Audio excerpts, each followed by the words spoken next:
What's up, guys? I'm Jacob Statler, the owner of Stat Digital, an organic content marketing agency where we help B2B companies get more customers through content. And in this video, I'm going to be telling you my top 5 tips for creating better outlines so you can create better content that's going to resonate with your audience better and drive more conversions.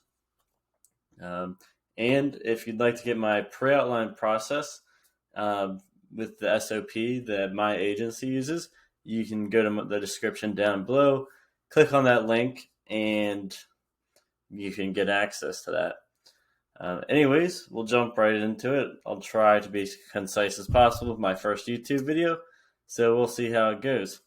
Tip number 1, before you start writing an article, you need to determine the search intent behind the topic or main keyword that you're trying to target. And to start with this, for whatever topic you're about to write about, it's best to use your industry knowledge on the topic if you have it. If you do not have industry knowledge on whatever you're writing about, it's usually best to consult an expert if they're available to you. If not, you're going to have to do some more research, which I'll get into just a moment. So what you'll want to do is, after you've done those things, if you have the industry knowledge or access to an expert, make sure that you know that the common pain points that people have around the topic and how they solve them. That's the kind of the basic gist of the knowledge that you need to have about the topic.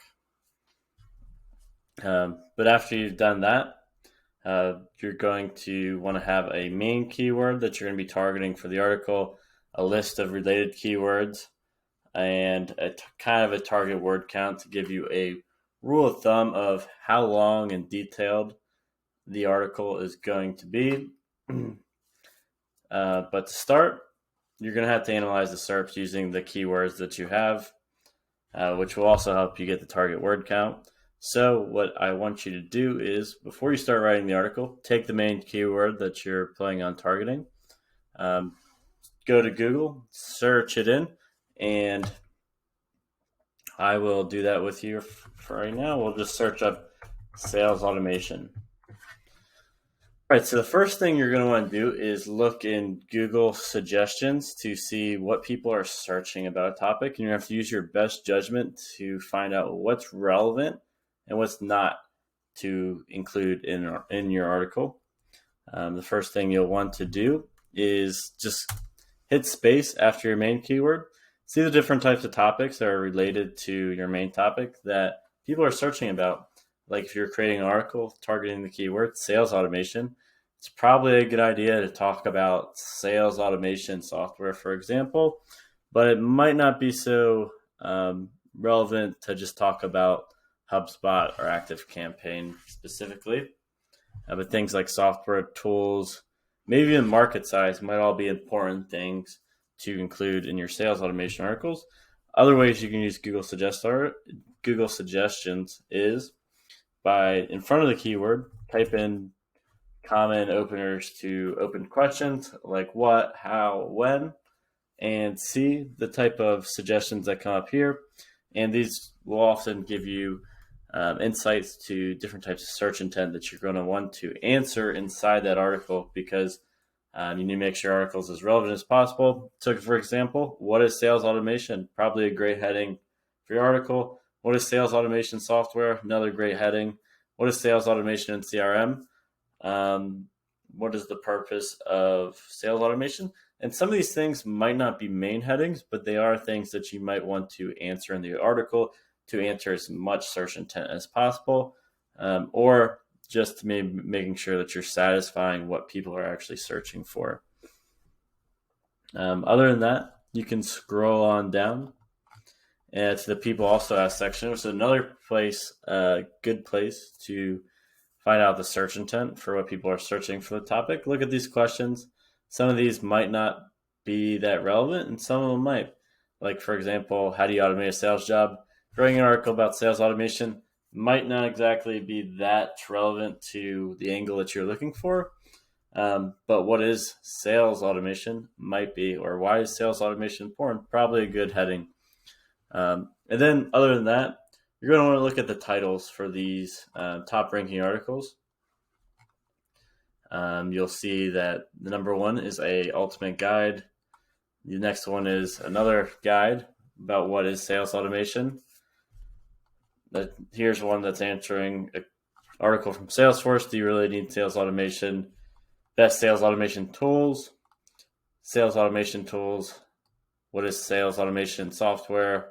The sales automation process. Things like this. This is going to give you the different types of search intent that people are already liking on Google. Because if it wasn't ranking on Google, people if it wasn't ranking on Google, I mean, scratch that. If it's ranking on Google, it's a good sign people like it because the Google algorithm is based on the user experience. And then just to take another check, go down towards the bottom and look at these other suggestions from Google. So you might have see something that you didn't see before. That could be another keyword to target in the article or a topic, subtopic within your article to include. And that sums it from tip number one. So, summary, you need to make sure you need to know why people are searching the topic that you're about to write about and what types of answers they are looking for. Tip number two, don't spend too much time perfecting the title and subheadings until you're finished writing the article. A lot of people might spend too much time making sure that their title or subheadings are perfect when that's not entirely important until you actually finish the article. Don't worry about perfecting the titles and subheadings until you're actually done. The most important thing is that you have clear titles and subheadings that are telling the reader what the article is going to be about. It's transparent and it's talking directly to the reader. So it's clear and people know what the section's about. That's basically it. You don't need to make it fancy. Just make sure it's clear. Then when you're finished on writing the article, go ahead and spice that subheading up and make it sound better.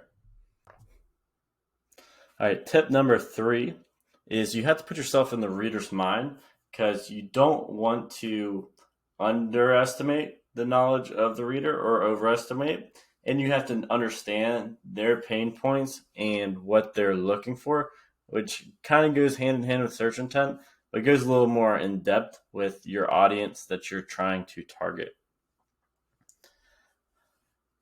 So some questions that you might want to think about are, what are the pain points on the topic that's causing the reader to search for this on Google? What's causing that pain? What are the stakes if they don't solve those pain points? And this is going to help you dig deeper into the reason behind why the article is important, what's motivating them, and it's going to also help them take action with the article, which is normally what you want, especially if you're blogging for business. You want people to convert, have some type of call to action that is converting readers. So you have to understand their pain, their solution. Another thing is, what is their knowledge level? Are they a beginner? Are they a CEO? Are they a marketing executive? Are they an expert? Are they a novice? Think about things like that, because writing for a novice audience or people that don't quite know the topic can be completely different for writing for an expert audience. For example, you're writing for novices, the topic, you're going to have to break down everything very simple for them. And you have to explain terms to them. But if you're writing for an expert, you don't have to explain simple terms to them in an article. You have to talk about expert level things, which can be hard to do. So you have to know your audience. But the main gist of knowing your audience, you have to know their goal behind searching something. If they're searching how to do something, they're probably trying to learn. However, if they're trying to look for a tool about something, maybe sales automation software, then they're probably in the market to buy something. And you have to understand that so that you can actually give them the knowledge that they're looking for and appeal to them. Tip number 4 is when you're creating headings and subheadings, you have to think about the logical order of the subheadings that you're breaking down for the reader. And you also have to remember the hierarchy of the headings. And what I mean by hierarchy is when you're doing blog posts, there are H1s, H2s, H3s, H4s, and so on. The list goes on, but you should really be only sticking to H1s, H2s, and H3s as much as possible, and maybe H4s, depending on how detailed the blog post is going. For H1s, there should only be H1, and that's the main title. For H2s are kind of the main chapters of the blog post, just like the main chapters of a book. And they give the reader an idea of the main direction that the article is going to go in. And they provide, they're transparent about what information the article is going to give and the angle. And then H3s are kind of the mini subtopics within the H2s that might be needed to further break down the topic. So when you're creating the headings, think about it like a chapter of a book and break everything down in a logical order. For example, if you're writing about a guide on sales automation, your first headings, by headings I mean H2s, should probably be about what is sales automation and why it is important, since it's such a broad term. However, if it's a more technical topic, like how to implement sales automation, that's the topic of the article, then it's probably not logical to have an H2 about what is sales automation, because the people searching for how to implement it probably already know what it is. So it'd make more sense just to get right into how to actually do it, or giving practical advice to people that already are aware of what sales automation is. Tip number 5. So after you've got your H2s, your H3s, and your title for the article, and like I said before, don't spend too much time on those. Just make sure that they are transparent and descriptive of what the section is going to be about. It's time to actually start putting in the main points of each section. And this is going to be valuable if you're doing blogging for a client or your own company, where maybe you have someone above you or a subject matter expert that you're going to work with.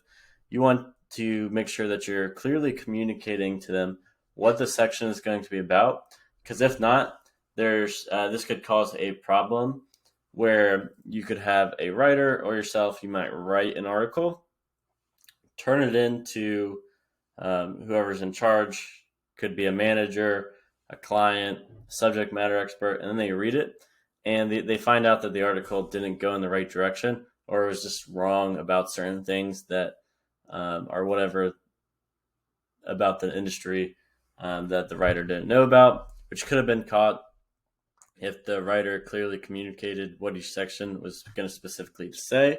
So you have to make sure that your sections are kind of organized before you start writing this. This is also going to help make sure that you have a good writing flow. You're going to write faster. Your writing is going to be more concise, accurate, actionable, and it's going to be way more organized, and it's going to be less likely that you end up get off track or start writing about some nonsense because you didn't stay organized. So it's best to create bullet points underneath each section, and there are some common questions that you might want to answer for those bullet points to keep each section organized and structured. However, sometimes you might need to use your best judgment, because every article is going to be different based on the topic, and each subheading is going to have a different intent because of that.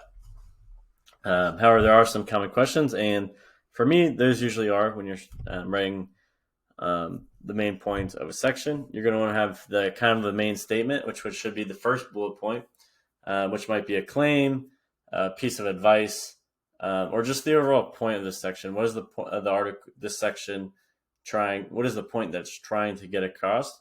And you want to make sure you're keeping this practical, actionable, and it's talking directly to the reader. And that could be your first bullet point. After that, a good bullet point after you make a statement is you have to give a reason why it's important or why it matters. And that should be your second one. And one of the, usually, sometimes these may not apply, but this is usually a good way to structure structure a section. Next one is you can't just make a claim in a section and not give any support to back it up.